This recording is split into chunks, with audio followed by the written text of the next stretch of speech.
Akunechema, Lion of Judah, Yeshua, HaMashiach, Lion of Judah, Akunechema, Yeshua.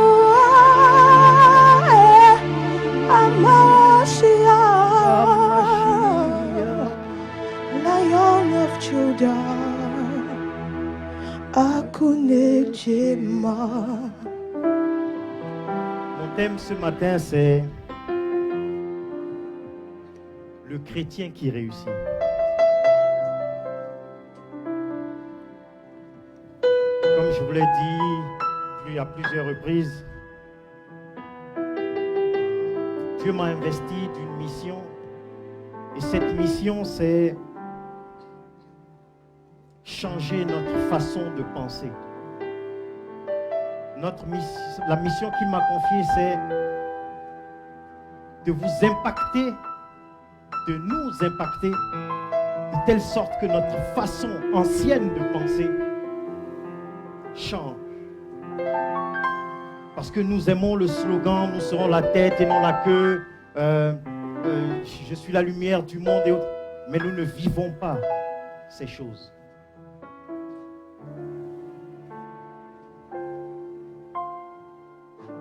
Le chrétien qui réussit. Et le chrétien qui réussit, j'avais commencé dernièrement à vous brosser une petite partie. Et il est en 5 points. Ce n'est pas un enseignement, ce n'est pas vraiment une prédication. On va dire que c'est à mi-chemin entre les deux. Et mon message, il y a 5 niveaux. Ces 5 niveaux, c'est-à-dire le 1, le 2, le 3, le 4, le 5. Le 1 est lié avec le 2. Le 2 est lié avec le 1. Le 3 est lié avec le 1, est lié avec le 5. Chacun est lié. Dans la vie chrétienne, ce n'est pas ou. C'est un ensemble. Si tu veux exister dans ce monde, si tu veux impacter ton monde, c'est et. C'est tout ensemble. Et la première règle du chrétien qui réussit, c'est la foi. La dernière fois, je vous avais dit que il faut que nous revenions à l'évangile, à l'essentiel. Qui est Jésus? Quelle était la mission de Jésus pour nous? Mais tu ne peux pas comprendre tout ça si la foi elle-même, tu ne sais pas ce que c'est que la foi. Alors, j'ai cherché dans le dictionnaire et le dictionnaire me dit que la foi désigne étymologiquement le fait d'avoir confiance en quelqu'un ou en quelque chose. Alors, quand je lis cette définition, ça me rappelle quand j'étais tout jeune, je n'étais même pas encore converti, mais je commençais fraîchement à fréquenter une église. Et j'avais un débat avec le président de la jeunesse de l'assemblée que je fréquentais et qui me disait que non, tu ne peux pas comprendre, pour l'instant tu ne connais pas encore, tu ne sais pas ce que c'est. La foi, c'est uniquement la foi en Jésus. Et moi, j'essayais de lui faire comprendre que la foi, si je suis un voleur, si je suis un brigand, j'ai la foi en mon arme, c'est ça qui va me sauver et rien que ça. Si je suis, et ainsi de suite. Et la Bible nous dit bien que la foi, c'est le fait de mettre sa confiance dans quelque chose ou dans quelqu'un. Beaucoup de gens au pays, nous qui sommes africains, les gens mettent leur foi dans l'oncle au village, la tante au village, le fétiche et autre chose. Mais nous, les convertis, la Bible nous dit ce que nous connaissons tous et que nous disons par récitation. Hébreux 11, 1, je vais faire beaucoup de références. On n'aura pas le temps de tout lire, donc je vais lire. La Bible nous dit dans Hébreux 11, 1, or la foi est une ferme assurance des choses qu'on espère, une démonstration de celles qu'on ne voit pas. J'aimerais vous poser une question. Est-ce que vous avez la foi? Qui parmi nous a la foi? Donc ceux qui n'ont pas levé la main n'ont pas la foi. Maintenant, la foi en quoi? La foi en quoi? Mais quand je saute au verset 6, la Bible me dit, or sans la foi, il est impossible de lui être agréable. De lui qui?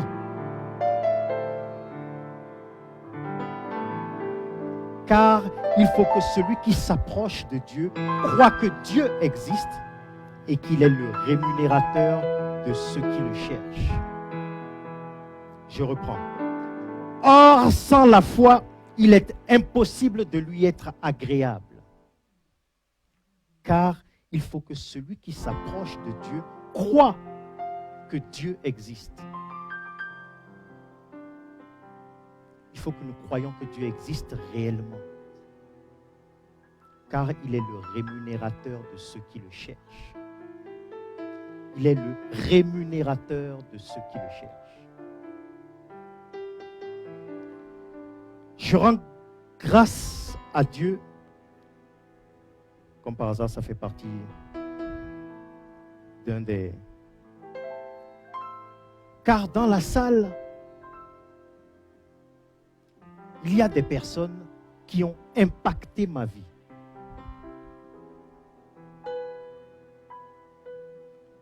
Dieu s'est servi d'un argument pour nous mettre sur le chemin l'un de l'autre. Peut-être que j'ai impacté leur vie, j'espère.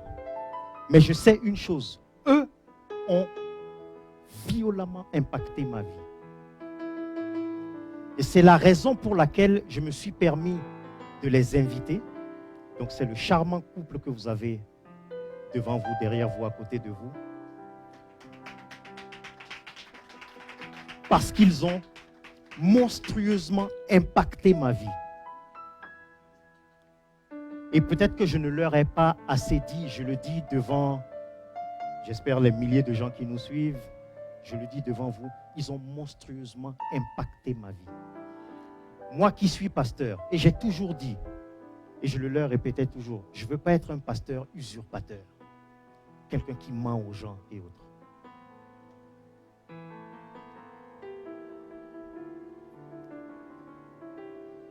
Et du haut de mon pastorat, là,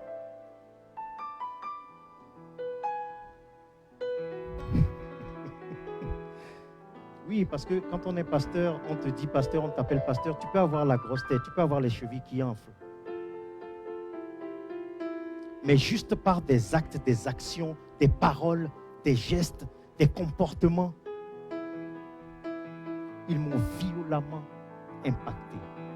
Ils ont changé ma façon de voir les choses, ma façon d'accepter les choses. Mais il y a une chose qui m'a bouleversé chez eux. Alors, je ne pense pas avoir le temps d'arriver à mon 5e point. Parce que normalement, c'est à mon 5e point que je leur demande, venez me faire un témoignage. Mais ce que je vais faire, c'est que je vais leur demander, soit à Rosie, soit à David, s'ils peuvent venir nous faire un témoignage. Parce que je leur ai dit de venir et de nous faire leur témoignage sur la puissance de la semence. Car c'est un couple, ils sont violents là-dedans. Ils ont une expérience là-dedans. Et qui mieux que celui qui a une expérience dans quelque chose pour te parler de cette chose. Je le dis sincèrement. Il fut un temps où j'étais violent dans la semence. Malheureusement, j'étais violent mais sans la connaissance. Et quand je dis j'étais violent, j'étais vraiment violent. À tel point que des fois on se demandait, mais d'où il sort tout ça? Oui, j'étais violent. Je ne sais pas ce qui s'est passé, et à un moment donné, j'ai commencé mon message en vous disant, édifie-toi d'abord avant de vouloir édifier les autres.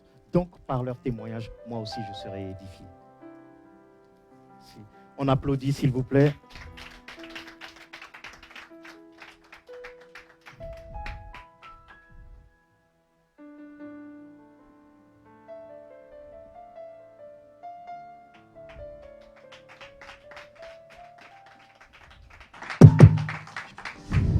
Bonjour à tous. Je m'appelle David. Je suis venu avec Rosie, ma femme, mon épouse, et Marius, notre bébé. Vraiment, c'est un plaisir. Juste une Vas-y, petite dis. parenthèse. Est-ce que vous vous souvenez quand le prophète Amessan était là? Il avait prophétisé sur une famille, un petit enfant. Voilà, Quand Olivia sera là, on aura l'occasion de vous faire notre témoignage. Parce qu'en fait, Kezia et Marius étaient ensemble. Et ce sont nos bénédictions. Oui, Dieu crée des ponts, Dieu réunit les gens. Et c'est souvent des ponts qu'on ne peut à peine imaginer, des choses qui nous dépassent totalement. À nous de garder un cœur simple, ouvert, pour savoir vraiment que ce sont des personnes qui viennent de Dieu et qu'on peut leur apporter quelque chose. On peut s'apporter à chacun quelque chose de très simple. Je vais juste vous dire d'où je viens. Ça fait 3 ans que j'ai rencontré Christ. J'ai rencontré Christ par mon épouse, qui n'était pas encore à l'époque mon épouse, mais Dieu a un plan tellement grand qu'il a trouvé la seule façon de me ramener à lui, c'était par ma femme, qui ne l'était pas encore. Et ça a bouleversé ma vie parce que je suis quelqu'un qui vient d'Alsace. Voilà, j'ai bien réussi ma vie. J'avais 25 ans que j'ai rencontré le diable, qu'il est venu me chercher, mais par des prières qui avaient été faites bien avant que je sois né. Vraiment, j'ai été retiré. Et pendant 20 ans, ça a ouvert une porte spirituelle. Et pendant 20 ans, je n'ai fait que chercher la vérité. Chercher la vérité. J'ai essayé beaucoup de choses. Je me suis retrouvé dans l'hypnose. J'ai fréquenté des gens très puissants dans le monde, des gens qui sont dans le spiritisme, des gens qui cherchent comme tout le monde, des gens qui sont capables de délivrer de certaines peurs, qui sont capables de vous parler de prospérité et de la vivre. Mais en suivant ces gens-là, je n'étais que de plus en plus malheureux et j'étais en train de mourir. J'ai développé, parce que je méditais beaucoup, j'ai utilisé toutes ces méthodes du monde et vraiment, je ne faisais finalement, en essayant de me rapprocher de Dieu, je ne faisais que mourir, je ne faisais qu'être oppressé de plus en plus. Et personne ne pouvait rien pour moi. Et il me restait 1 an à vivre. J'avais développé une intuition très forte. Quand mon intuition me disait, c'était cette voix intérieure, elle me disait « David, tu vas changer de travail au 1er février 2017 » et que je disais « Mais qu'est-ce que je dois faire? Surtout ne fais rien ». Je changeais de travail au 1er février 2017 sans rien faire. Je n'avais rien besoin de faire, si ce n'est que j'étais en train de mourir. Il me restait 1 an à vivre. Personne ne pouvait rien pour moi. Tout le monde pensait que j'étais en bonne santé, mais je savais, parce que ma voix m'avait parlé, qu'il me restait 1 an à vivre. Et c'est à partir de ce moment-là que j'ai pris la décision de suivre Jésus. Par la prière que vous connaissez, cette prière du salut. Quand j'ai fait cette prière dans ma chambre, avec ma femme Rosie, j'étais au bout de ma vie. J'avais 2 enfants qui vivaient à l'autre bout du monde. Le métier que j'avais ne me suffisait pas pour vivre. Je n'avais plus la santé. Je n'avais plus rien. Et j'ai fait cette prière. Elle m'a conduit dans cette prière.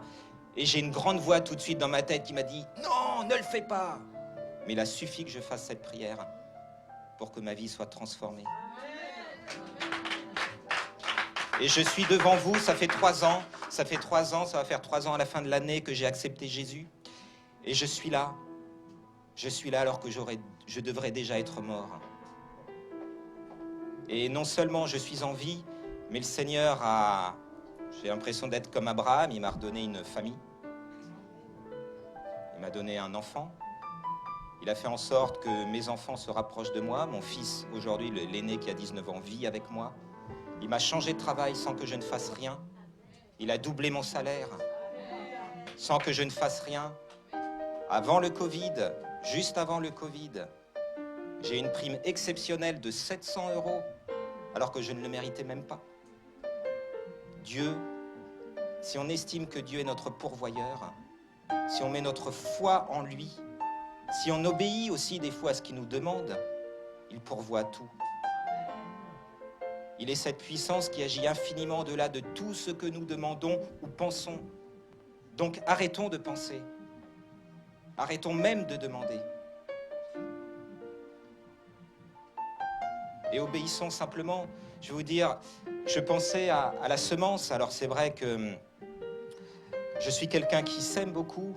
Des fois je suis triste, on fait partie d'une église avec ma femme, mais je suis triste des fois je pourrais dire du monde chrétien, parce qu'il y a un espèce de monde chrétien que je ne connaissais pas, mais on a la parole, on a la vérité, on oublie simplement souvent de la mettre en pratique. Pratiquons la parole. Donnez et vous recevrez. Donnez et vous allez recevoir. Peu importe ce que vous allez donner. On donne de l'argent, on donne notre dîme, bien sûr. C'est la base. J'ai jamais hésité dès que je suis chrétien. Je connaissais le principe. Il y a des gens dans le monde, des gens qui ne sont pas nés de nouveau, des gens qui sont encore sous l'emprise du diable, mais ils donnent leur dîme, ils donnent 10% et ils récoltent. Donner des offrandes, des fois c'est pas grand-chose. Donner des mots, une parole. On n'est pas obligatoirement obligé de parler de Jésus. J'étais au commissariat cette semaine parce que voilà, je devais faire une plainte pour mon entreprise. Il y avait eu un vol de portable. Donc c'est moi je suis responsable de l'environnement de travail pour une banque au niveau national. Et donc j'étais au commissariat et puis là j'ai vu une femme à l'accueil qui était épuisée, elle n'en pouvait plus.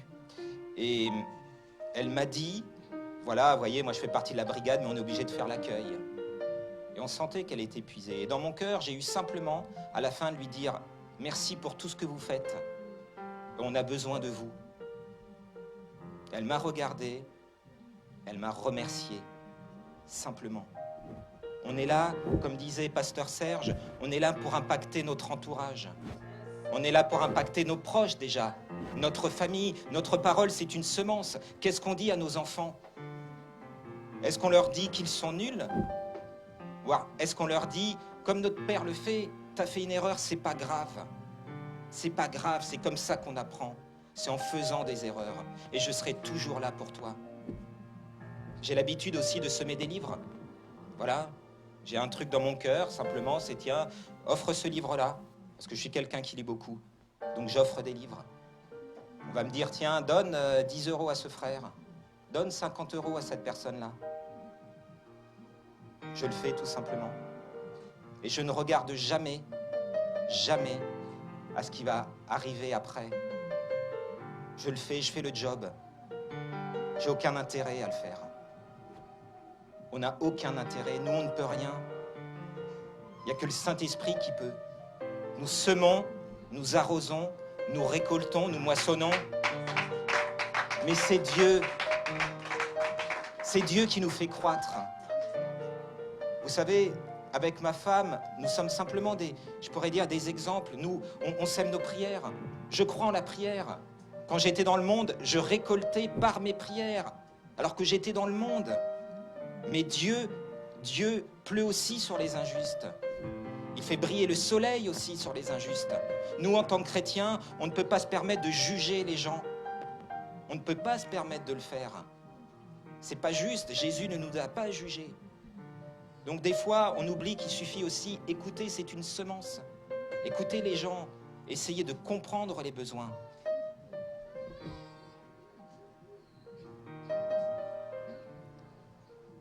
Et puis je ne suis pas venu ici aujourd'hui simplement pour pour parler de ce que c'est que la semence. Je suis là aussi avec ma femme, on est là aussi pour semer dans cet endroit. C'est ça aussi, témoigner. Je suis là pour semer des livres, on est là pour semer un peu d'argent. Parce que c'est ce que le Seigneur nous demande, avant tout. Et n'oubliez pas que nous, on fait partie d'une église, on est tous frères et sœurs, on fait partie d'un seul corps. Et l'impact que j'ai pu avoir avec ma femme sur Olivia et Serge, on n'en a même pas idée. Et c'est pas important. Parce que j'ai simplement été obéissant à ce moment-là. Vraiment, soyons simples. Vous savez, la parole de Dieu, elle est très simple. Elle est profonde, oui, ça nous demande du temps. Mais elle est simple, il suffit de la lire. Et la parole, c'est une semence aussi. Je pense que Dieu a offert la plus grande de ses semences au monde, ça a été Jésus. Et n'oubliez pas qu'une semence, c'est aussi une perte. Une semence, c'est une perte. C'est aussi une mort à soi-même. N'ayez pas peur de perdre, parce que vous récolterez davantage. Votre dîme, vous avez l'impression peut-être que c'est beaucoup. Sachez qu'il y a la personne qui a créé KFC, par exemple, c'était un chrétien, il donnait sa dîme. Et à la fin de sa vie, il avait tellement d'argent que sa dîme, c'était 90% de ses revenus. Donc 10% de ce qu'on gagne, c'est rien. C'est un acte de foi. C'est pas facile au début. Je peux vous le dire, c'est pas facile. Mais après, Dieu va pourvoir d'une manière incroyable. Il va vous donner bien plus. Notre Dieu, c'est pas Mammon. Notre Dieu, c'est Jésus. C'est notre Père. C'est le Dieu de l'impossible. Serge et nous aurions pu perdre nos enfants. Notre enfant est né à 3 mois, il avait 6 mois, il est né avec 3 mois d'avance, c'était pas prévu. En plein début du Covid, c'était pas prévu. Mais Dieu était aux commandes. Parce que Dieu nous avait prévenus 3 jours avant. 3 jours avant, il y a une sœur de Rosie qui est sage-femme, par exemple, et elle nous a appelés à la fin de sa conversation, ça a été comme ça, on l'a jamais au téléphone, on n'arrive jamais à la voir, mais là elle a dit, surtout si tu sens moins le bébé bouger, tu vas tout de suite aux urgences. Dès le lendemain, elle sentait moins le bébé bouger. Dieu nous avait prévenus. Il a suffi qu'on aille aux urgences. Il a été pris en main aux urgences. On n'a rien eu besoin de faire, à pas se tenir dans notre foi, briser certaines paroles qui venaient du corps médical parce qu'ils n'ont pas la connaissance. Ils ne savent pas, mais à part ça, ça a été un boulevard. Parce qu'on le savait, on avait la foi. Parce qu'on a mis en pratique notre Dieu. On le pratique tous les jours. On le pratique en dehors de l'église. Le monde, c'est notre terrain. C'est notre terrain pour pratiquer la parole. Et justement, c'est aussi par cette épreuve qu'on a pu rencontrer Serge. C'est pas de cette épreuve qu'on a rencontré d'autres personnes qu'on a pu amener à Christ dans cet hôpital.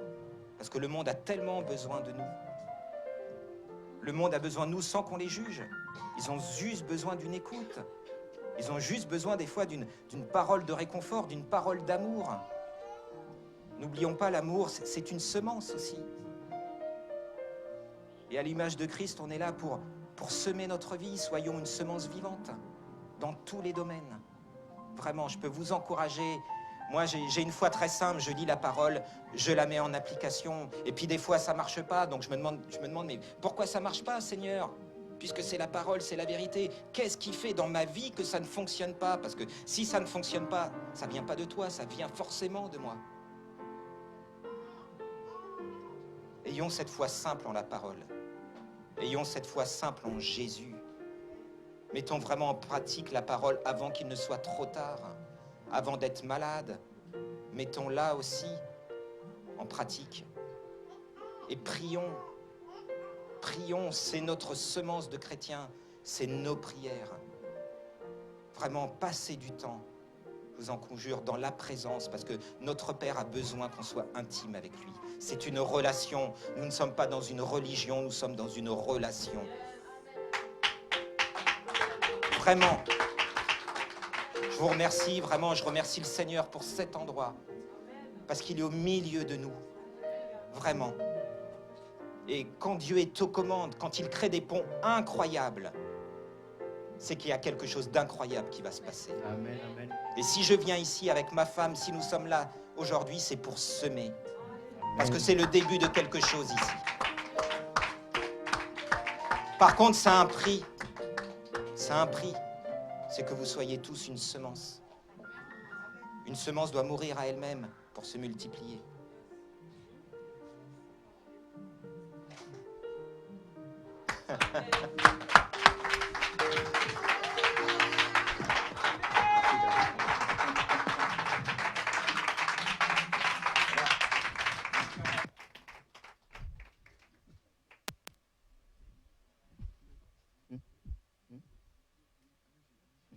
Amen.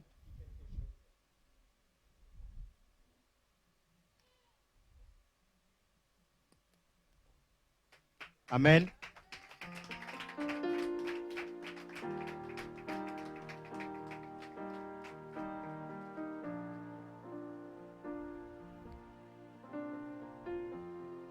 Amen. Est-ce que quelqu'un a été touché par ce témoignage? Amen. Votre amen est timide. Je vous ai dit, Dieu s'est servi de quelque chose pour nous mettre sur le même chemin. Et ils ont impacté ma vie. Ils ont bouleversé ma vie. Et je vous dis, dans ce bouleversement, j'ai vu des choses et j'ai vu comment il sait. Il y a une vérité dans la semence. Donc je continue mon message.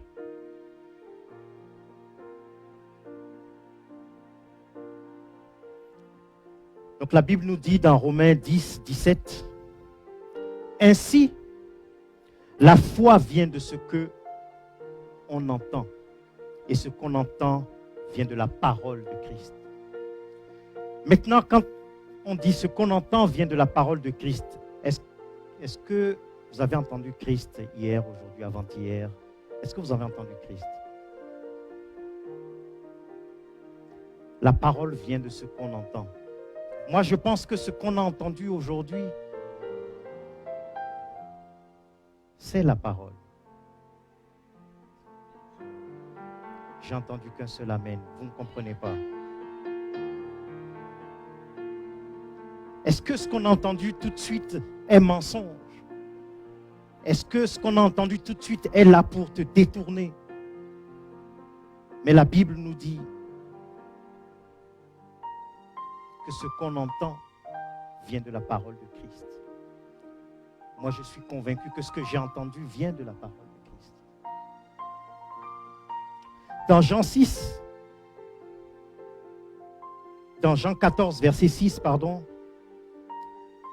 on continue toujours sur la foi. Donc, la foi, pour être un chrétien qui réussit. Jésus lui dit, je suis le chemin, la vérité et la vie. Verset 12. En vérité, je vous le dis, celui qui croit en moi fera aussi les œuvres que je fais. Et il en fera de plus grandes, parce que je m'en vais au Père. Et tout ce que vous demanderez, je reprends, tout ce que vous demanderez, en mon nom, ce n'est pas moi Serge, au nom de Jésus, je le ferai afin que le Père soit glorifié dans le Fils. Si vous demandez quelque chose en mon nom, je le ferai. Notre foi, elle est là-dedans. Savoir que si je demande en tant que chrétien, en tant que croyant, je demande quelque chose à Jésus. Si je le demande d'un cœur sincère, il le dit, je te le donne. Et pourtant, ça fait un moment que je nous observe. Et je regarde parmi nous, il y a des gens qui sont toujours tristes. Il y a des gens qui sont toujours inquiets. Il y a des gens qui se posent toujours des questions. 1er janvier, tu t'es posé une question. 32 janvier, tu te poses toujours la même question. 34 janvier, tu te poses toujours la même question. Et pourtant, la Bible nous dit, si vous demandez quelque chose en mon nom, je le ferai. Arrête de regarder à tes problèmes. Arrête de regarder à ta situation. Mais déplace ta foi. Déplace ta foi. La Bible nous dit que si tu as une foi petite comme ça, petite, il n'y a pas besoin de grande foi. Mais c'est vrai, nous, pour avoir la foi, on a besoin de voir, oui, le paralytique marcher, on a besoin de voir la mer s'ouvrir. Et pourtant, la Bible nous dit que si tu as une petite foi comme ça, tu dis à cette montagne de se déplacer. Elle va se déplacer. La montagne, c'est quoi? Ce sont tes problèmes. La montagne, c'est quoi? Je n'ai pas de papier. La montagne, c'est quoi? Je n'ai pas de travail. La montagne, c'est quoi? Je n'ai pas de mari, je n'ai pas de femme. La montagne, c'est quoi? Je n'ai pas d'enfant. La montagne, c'est quoi? C'est je ne m'entends pas avec mon chef, mon collègue ou autre. Tout ça, ce sont des montagnes.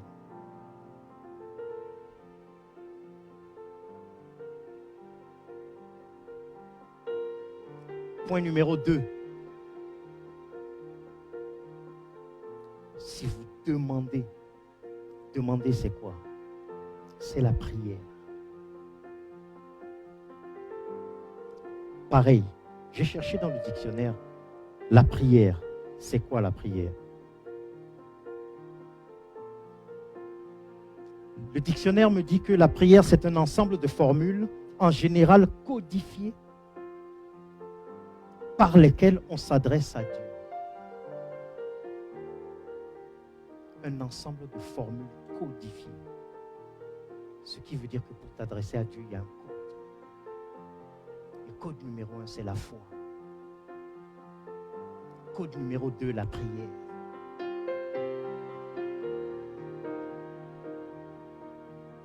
Et le même dictionnaire me dit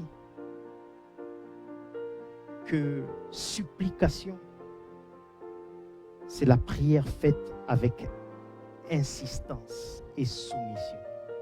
Je vous ai dit que le 1 est lié avec le 2 est lié avec le 3 est lié avec le 1, le 2 est lié avec le 5. Donc, dans chaque endroit, la foi, on verra la prière. Dans la prière, on verra la foi. Et ainsi de suite, ainsi de suite. Vivre dans le royaume des cieux, ce n'est pas ou, c'est tout ensemble. Et si tu prends un et tu laisses l'autre, ne t'étonne pas qu'il te manque quelque chose. Ne t'étonne pas que tu n'aboutisses pas à quelque chose. Dans Philippiens 4, versets 6 à 7,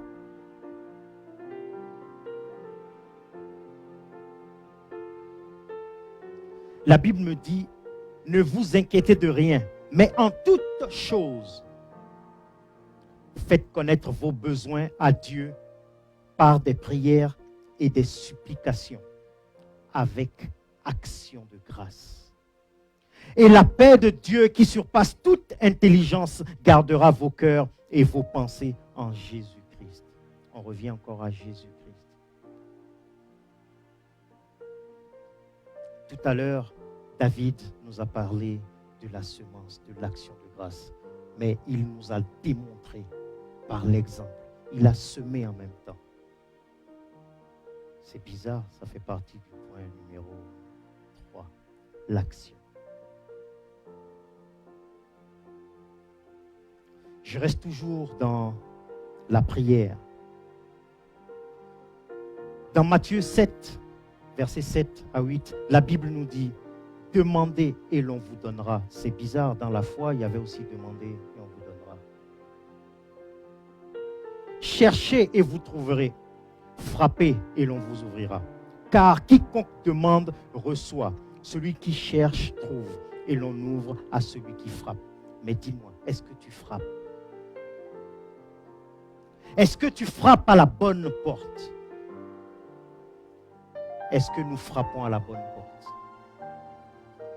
Ou alors, dès que tu as un souci, tu vas voir ton frère, tu vas voir ton ami, tu vas Et c'est à lui que tu demandes la solution. Ou alors, quand tu as un souci, tu as un problème, tu appelles au village, tu appelles au pays, et puis on essaie de résoudre ton problème de là-bas. Je connais, c'est pas des... Si je dis ça, c'est parce que ça se fait, j'ai vu quelqu'un faire. Le problème est ici, mais la personne appelle au pays pour qu'on essaie de lui résoudre le problème qu'il a ici, mais depuis le pays. Ça existe. Ça existe.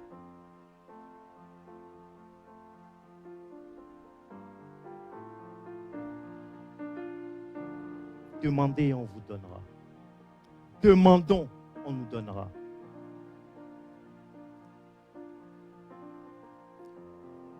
J'ai encore une deuxième chance, une deuxième opportunité d'avoir quelqu'un dans la salle, d'avoir mon frère dans la salle.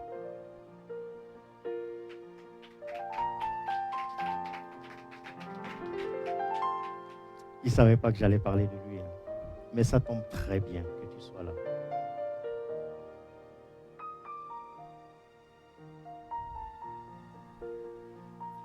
Je m'adresse aux chrétiens, je m'adresse aux croyants. Nous demandons mal. Nous demandons très mal. Pourquoi j'indexe mon petit frère? Parce que quand tu viens à l'église, c'est pour demander un mari. Quand tu viens à l'église, c'est pour demander une femme. Quand tu viens à l'église, c'est pour demander une voiture. Quand tu viens à l'église, c'est pour demander un enfant. Quand tu viens, ok, à quel moment tu viens pour chercher Jésus? À quel moment tu viens pour chercher Christ? Or, la Bible nous dit, cherchez-moi en premier. Le reste, ça viendra. Ok, pourquoi je parle de mon frère? Vous cherchez une voiture? Ok, regardez en bas. Non, n'ayez pas peur, regardez en bas. Est-ce qu'il a demandé à Christ la voiture? Est-ce qu'il est converti? Pourtant, il a la voiture. Enfin, il n'a pas la voiture, il a une voiture. Il a la belle voiture. Il travaille. Je ne suis pas en train de le pointer du doigt. Je suis juste en train de nous faire comprendre où est notre... En français, comment on dit? Où est-ce que nous sommes? Where we are focusing. Notre objectif, où est notre point de focus? Bon, vous avez compris. Tu veux le boulot? Il a le boulot. Il a le boulot. Tu veux la femme? Il a la femme. Bon, il n'est pas encore marié, mais il a la femme.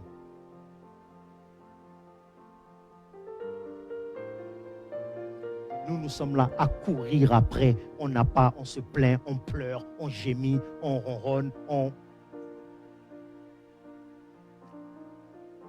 Mais, comme je dis bien, ça tombe bien qu'il soit là. Alors, pourquoi sommes-nous là? Pourquoi pleurons-nous à demander alors que lui qui n'est pas converti comme nous, lui qui ne passe pas des heures et des heures à l'église comme nous, il a tout ce qu'on demande? Ça veut dire qu'il y a quelque chose qui ne va pas, certainement. Ça veut dire que certainement on demande mal. Moi, je pense que c'est parce qu'on demande mal.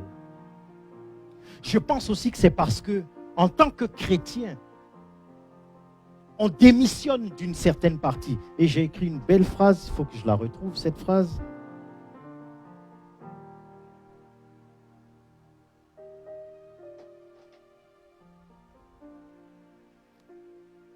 Nous réduisons l'intelligence de l'homme au fait que nous soyons chrétiens.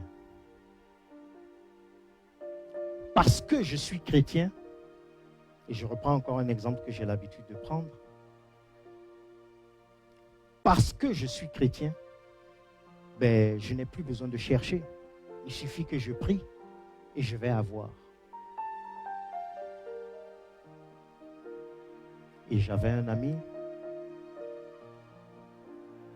On lui disait, il faut bosser, trouve du boulot, cherche du boulot. Non, Dieu va me donner. Mais il était toujours devant sa télé ou son ordinateur. Dieu va me donner. Quand sa femme a menacé de divorcer, il s'est levé pour aller chercher.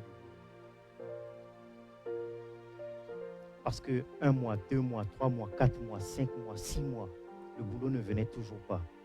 Mais il me disait que tu ne comprends pas. La foi, c'est comme ça que ça marche. Et c'est de là que j'avais sorti ma phrase. Continue comme ça, toile d'araignée va pousser sur toi. À un moment donné, lève-toi, va chercher. Et voilà pourquoi je fais la comparaison entre nous les chrétiens et mon frère. Il veut quelque chose, il est déterminé. Aïe, déterminé, ça fait partie du point. Il a fait les études pour. Il a fait telle étude, il est allé chercher du boulot dans ce domaine, pas dans ce domaine. Il y a des outils qu'il a utilisés pour postuler. Mais pour pouvoir postuler, il faut bien que tu sois au courant que ce poste existe. Donc il est allé chercher. Il a postulé. Il s'est présenté. Il a eu. Nous, les chrétiens, j'ai fait ça, je suis ça, donc je veux ça. Ok.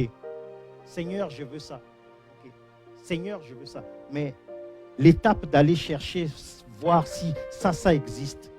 L'étape d'aller faire ce qu'il faut pour aller demander ça. Le fait d'aller, c'est passé où? Parce que nous sommes chrétiens, nous démissionnons de ces choses-là. Est-ce que quelqu'un me comprend? J'aime pas trop vos amen. Est-ce que quelqu'un me comprend? Ce n'est pas parce que nous sommes chrétiens qu'il ne faut pas faire. La Bible dit, je sais que la Bible dit que nous ne sommes pas du monde. Nous sommes dans le monde, mais nous ne sommes pas. Ne veut pas dire qu'il ne faut pas utiliser les choses normales du monde. Je suis chrétien, donc... Est-ce que le piano, il est en train de jouer là? Non, à un moment donné, il faut que je me déplace sur le piano pour que le piano joue.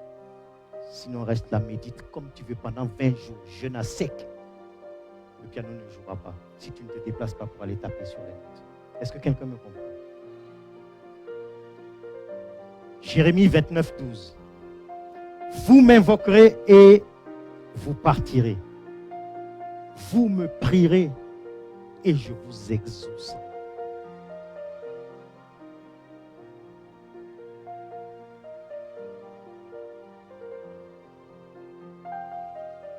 Luc 11, verset 2. Il leur dit, quand vous priez, dites, excusez-moi, nous sommes bien sur la prière. On a dit 1, la foi, 2, la prière. D'accord.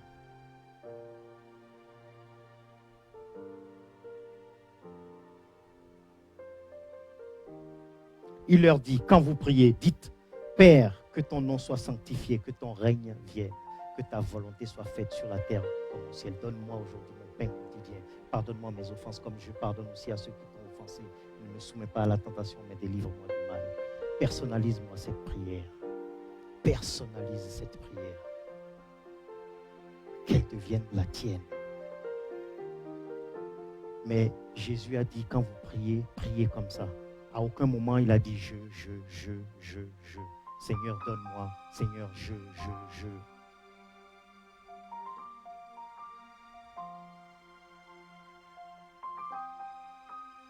Nous passons au point numéro 3. L'action. Là où on ne trouve plus personne. Le chrétien ne le trouve plus à cet endroit-là. 1, la foi. 2, la prière. 3, l'action. Mais ce que j'aime, comme je vous ai dit, je ne suis pas sûr de terminer tout, mais ce que j'aime quand je vous regarde, c'est que personne d'entre vous ne prend de notes. J'enregistre ne veut pas dire je prends des notes.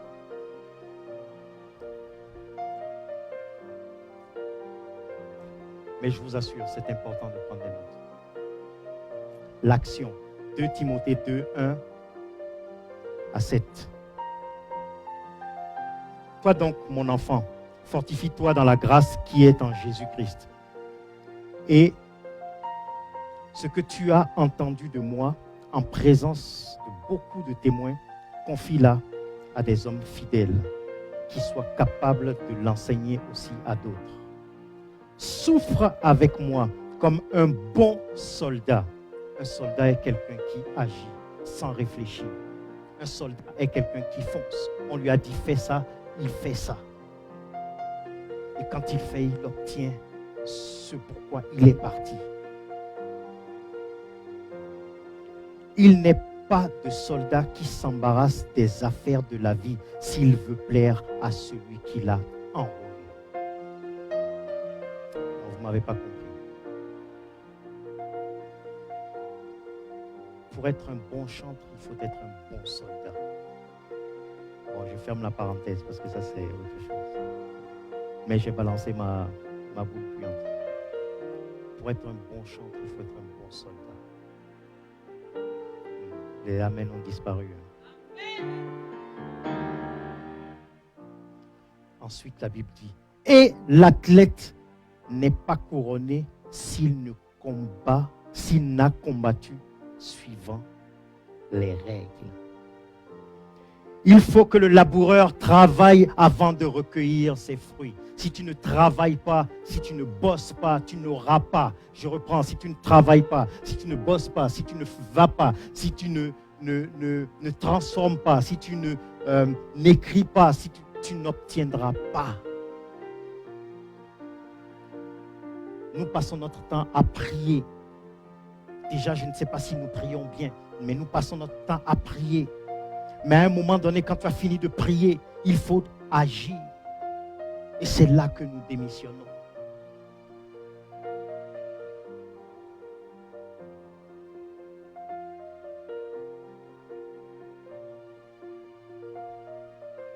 Luc 15, 17, 18. Étant rentré en lui-même, il se dit, combien de mercenaires, nous connaissons tous l'histoire de l'enfant prodigue. Étant rentré en lui-même, il se dit, combien de mercenaires chez mon père ont du pain en abondance. Et moi, ici, je meurs de faim. C'est-à-dire que moi, la grosse tête là, fier comme je suis. Moi, ici, je meurs de faim. Pendant ce temps, les autres, même les boys, les domestiques, tout là, les plus petits que moi là, eux, ils bouffent. Mais moi, maintenant, il prend une décision. Il prend une décision. Je me lèverai et j'irai vers mon père et je lui dirai, mon père, j'ai péché contre toi. L'humilité. L'humilité. Nous les chrétiens, sommes-nous humbles? Mais il a pris une décision dans sa tête. Je me lèverai et j'irai vers mon père et je lui dirai, mon père, j'ai péché contre toi. Je ne suis pas digne d'être appelé ton fils. Traite-moi. D'accord? Mais ce qui m'intéresse, c'est, il a dit, je me lèverai et j'irai vers mon père. Et il se leva et il alla vers son père. Il a pris la décision et il est parti. Laissez-moi vous dire une chose. Laissez-moi vous dire une chose. Comme il était encore loin, son père le vit, fut ému de compassion. Il courut se jeter à son cou. Je vais vous dire une chose. Quand vous prenez la décision de vous lever et d'aller, c'est la solution elle-même qui court vers vous. Je n'aime pas vos amens. Quand je prends une décision et j'y vais avec la ferme assurance, parce que avant j'ai la foi, ensuite j'ai prié, c'est la solution qui court vers toi.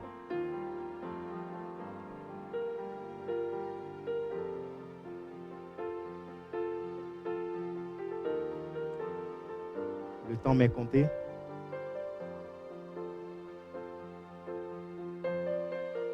Nous connaissons aussi l'histoire du paralytique. Malheureusement, c'est nous les paralytiques, le paralytique. Dans Jean 5, 2 à 9, je ne vais pas tout lire, le paralytique, il arrive, et puis à un moment donné, Dieu lui dit, « Gars, ça va? Tout va bien? » Et le gars, il répond, « Oui, mais je n'ai personne pour me jeter. » Parce que quand l'eau bout là, quand c'est le moment pour que je me jette là, il n'y a personne pour me jeter dans la piscine. C'est notre état à nous tous. Nous attendons toujours que quelqu'un vienne nous pousser. Nous attendons toujours que quelqu'un vienne nous aider. Nous attendons toujours qu'il y ait quelqu'un qui vienne nous pousser sur ton projet à toi, ta propre initiative, ton propre business, ton propre travail, Tu attends que quelqu'un vienne t'écrire ton CV. Tu attends que quelqu'un vienne t'écrire ta lettre de motivation. Tu attends que quelqu'un vienne. Frères, sœurs, arrêtons d'attendre que quelqu'un vienne nous pousser.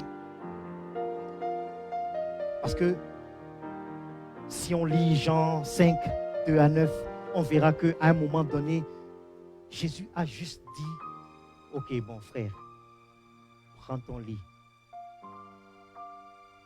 Dieu n'est pas venu prendre sa main, Dieu n'est pas venu le jeter dans la... Non, Dieu lui a dit, prends ton lit, lève-toi, marche. Ça veut dire que depuis 38 ans, depuis 10 ans, depuis 5 ans, depuis 2 ans, depuis 4 ans, tu aurais juste pu prendre ton affaire, ton bagage, te lever et partir. Mais tu as loupé cette partie. Prends ton lit, prends ton souci, prends ton fardeau, lève-toi, marche. Arrête d'attendre que quelqu'un vienne prendre ça à ta place. Arrête d'attendre que quelqu'un vienne prendre ça pour toi. Je peux arrêter?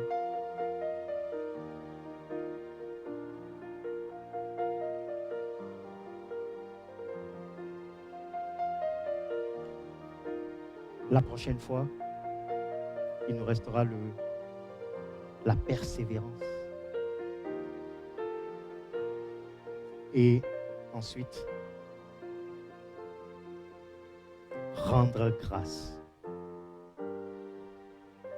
Mais comme je vous ai dit, l'un va avec l'autre, l'autre va avec l'un va avec l'autre. La persévérance et la prière, elles vont ensemble. Mais en toute chose, il faut rendre grâce. Dans rendre grâce, il y a l'action de grâce. Et c'est la raison pour laquelle Dieu m'a divinement averti en me disant, fais passer David avant. Parce que c'était surtout à cette partie, rendre grâce, que je voulais qu'il intervienne. Mais de toute façon, comme chacun est lié, donc même s'il a intervenu avant, ça correspond à cette partie, rendre grâce. Amen. Amen. Est-ce que j'ai bousculé quelqu'un ce matin? Il n'y a qu'une seule main, 2 mains, une main et demie. Amen. Levons-nous.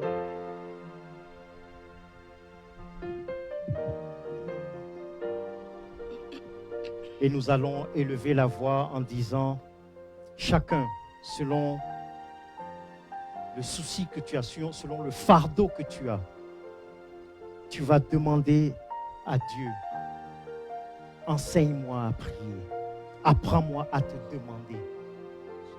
Mais donne-moi la foi qui déplace les montagnes. Donne-moi la foi qui comprend que quand je demande, j'obtiens. Donne-moi la foi qui fait que quand j'ai besoin de quelque chose, je vais la chercher. Ça veut dire que j'agis. Et donne-moi la persévérance. Donne-moi la persévérance. Donne-moi l'endurance. Et ensuite, donne-moi, Seigneur, cette chose qui nous manque. Le remerciement. L'action de grâce.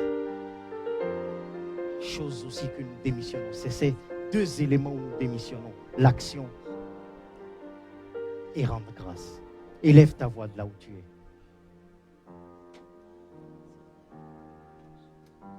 Merci éternel Dieu Tout-Puissant pour ce moment. Béni sois-tu Père très saint.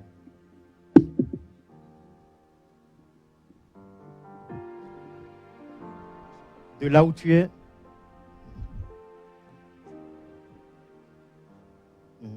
de là où tu es, si tu as apporté ta semence, si tu as apporté ton offrande, lève-toi de là où tu es et viens donner ton offrande.